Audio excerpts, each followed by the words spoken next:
श्री सद्गुरुनाथ महाराज की जय। अवधूत चिंतन श्री गुरुदेव दत्त। स्वामी जी का जो जीवन परिचय है वो आपको मैं पहले जा रहा हूँ। स्वामी जी का जन्म 24 अक्टूबर 1924 में जलगांव जिले में एक पाचोरा तालुका है और पाचोरा तालुके के अंदर एक छोटा सा विलेज गुसरडी करके है। उस समय स्वामी जी की परिस्थिति जो है संन्यास के पहले बहुत गरीबी की थी। एक टाइम का भी खाना ले नहीं सकते थे। फिर भी उन्होंने बहुत समय से साथ चल के उनका एजुकेशन पूरा किया। कुछ समय चालीसगांव में first standard to 11th standard तक उनका एजुकेशन चालीसगांव में हुआ। बाद में एमए का एजुकेशन अमरेली में हुआ। उसके बाद कोल्हापुर में BT bachelor of teacher degree के लिए कोल्हापुर में गए। वहाँ उन्होंने शिक्षण पूरा किया। बाद में अमरेली में शुरू में नौकरी जो शुरू की तो उस टाइम सिर्फ पगार 30 रुपये महीना था। उस पर से स्वामी जी का संसार शुरू हुआ। स्वामी जी के परिवार में हम 2 सिस्टर और मैं अकेला ऐसे 3 फैमिली मेंबर, मेरी माता जी और स्वामी जी, 5 जनों का हमारा परिवार था। स्वामी जी का जो स्वभाव था बहुत ही दयालु। बात करते समय इतना मीठापन, कभी ऐसा उनके चेहरे पे गुस्सा कभी दिखा नहीं। और स्वामी जी की जो संकल्प दीक्षा 1962 में परम पूज्य आदरणीय श्री गुरुदेव जी महाराज के द्वारा पुणे में तारीख मिलने के बाद गुरु महाराज जी ने उनको जो तारीख दी थी, तुम घर पे बैठो, आपको संकल्प इस टाइम में इस तारीख को होने वाला है। उसी मुताबिक स्वामी जी घर में जो हमारा देवघर है उसके सामने बैठे। टाइम हुआ, उधर से गुरु जी महाराज जी ने संकल्प छोड़ा और जैसे उनको क्रियाएं चालू हुई तो स्वामी जी को शुरू से लेके कम से कम 4 से 5 घंटे तक वो क्रिया चलती रही। और दोनों दिन इतनी क्रिया हुई, स्वामी जी महसूस कर रहे तो ये क्या हो रहा है, क्योंकि अनुभव तो पहली बार ही आता है। फिर कुछ दिनों के बाद स्वामी जी मॉडरेटर थे, मॉडरेटरशिप करने बोर्ड में पेपर चेक करने के जाते थे। उस टाइम स्वामी जी हमेशा गुरु जी महाराज जी के आश्रम में दर्शन के लिए जाते थे। गुरु पर कैसी श्रद्धा कितने मजबूत होना चाहिए, ये आदर्श है अपने स्वामी जी। संन्यास लेने के पहले एक दिन रात को 2:30-3 बजे बीपी का इतना सीवियर अटैक आया कि बचने की उम्मीद छोड़ दी थी हमने सबने कि स्वामी जी बचेंगे नहीं, क्योंकि वो जो बाउंस हो रही थी बॉडी ऊपर नीचे। मैं डर गया, मुझे भी तो अनुभव नहीं। स्वामी जी बोले तो डर मत। पहले मैं नजीक दवाखाना डॉक्टर को लेकर आता, नहीं बोले कुछ करने का नहीं, तू चुपचाप बैठ बोले।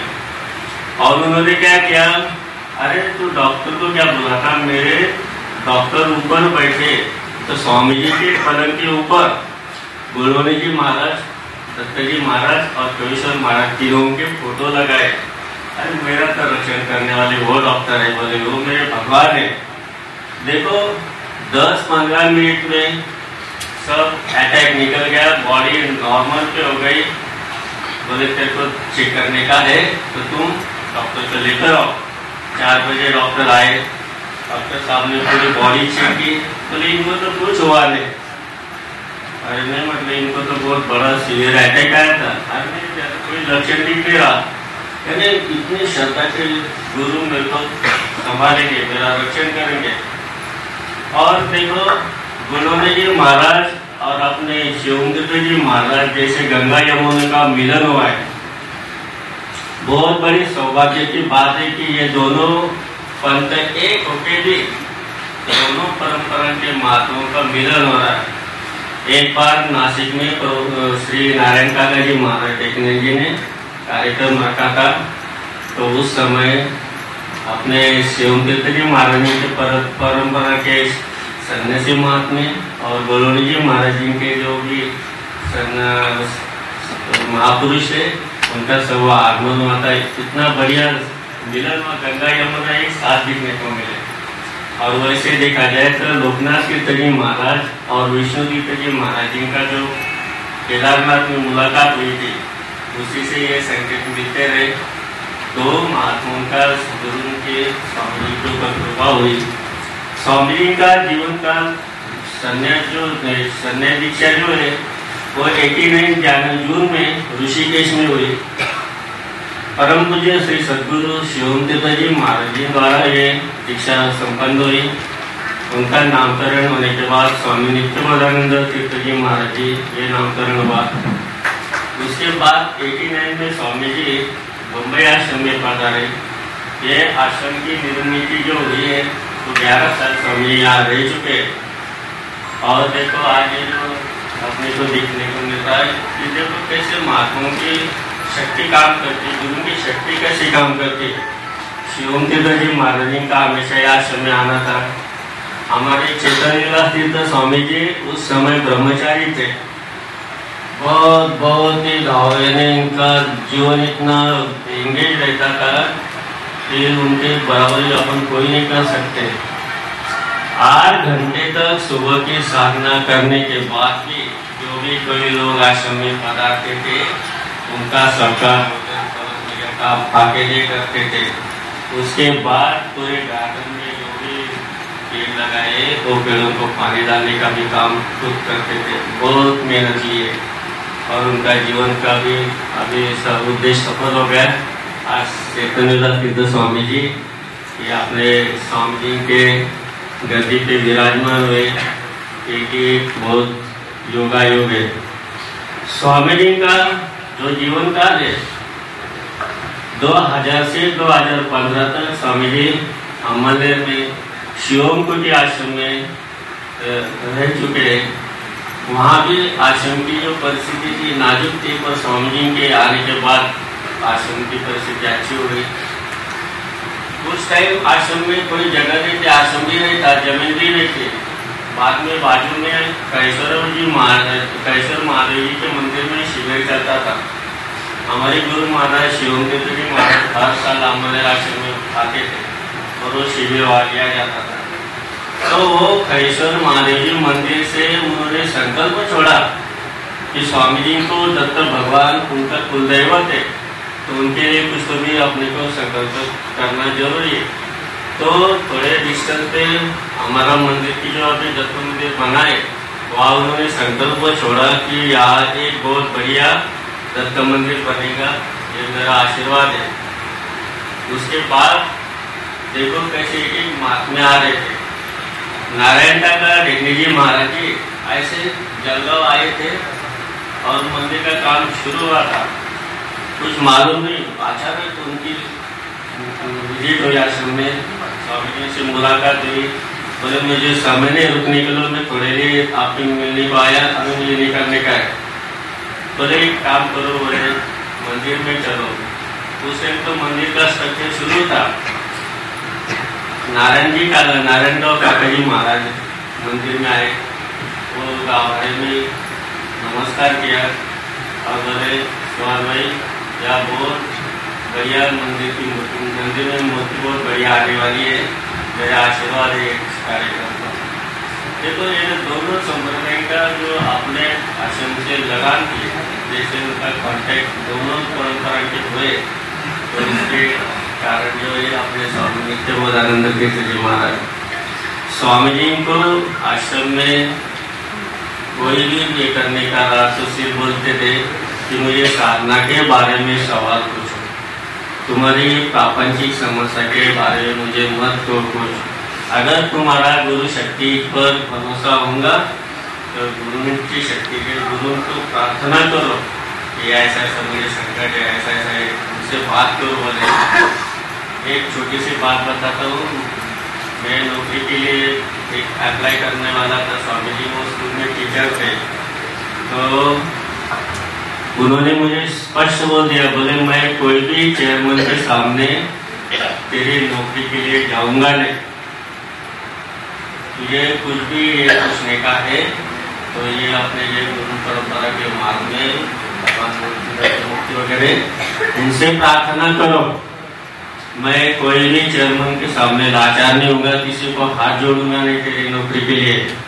तेरे नसीब में नौकरी होंगी तब तो भगवान गुरु महाराज जी करेंगे। आए नहीं किसी को मिलने को, एक्चुअली में वो जो चेयरमैन लोग थे वो तो उनके स्टूडेंट थे, फिर भी नहीं। और देखो उनके कृपा से मुझे 1983 में नौकरी मिली। उनके आशीर्वाद से मेरा ये जो संसार है वो भी सुख से चला। 15 साल में आश्रम में भी बहुत सारे तरक्की हुई। और देखो स्वामी जी का इतना कॉन्फिडेंस था। हमारे माता जी का निधन होने के बाद उन्होंने थोड़ा सा ये होगा था कि आश्रम में वातावरण थोड़ा दुखमय हो गया था, तो उसके पहले स्वामी जी ने सब लोगों को बोला था कि यम मुझे हाथ नहीं लगा पाएगा। बोले मेरा जो देह छोड़ने का समय मेरे हाथ में रहेगा, यम मुझे कुछ लेके जा नहीं सकता। इसलिए क्योंकि स्वामी जी खुद इतने पावरफुल थे कि संन्यास के पहले 2 बार समाधि अवस्था में पहुंच चुके थे।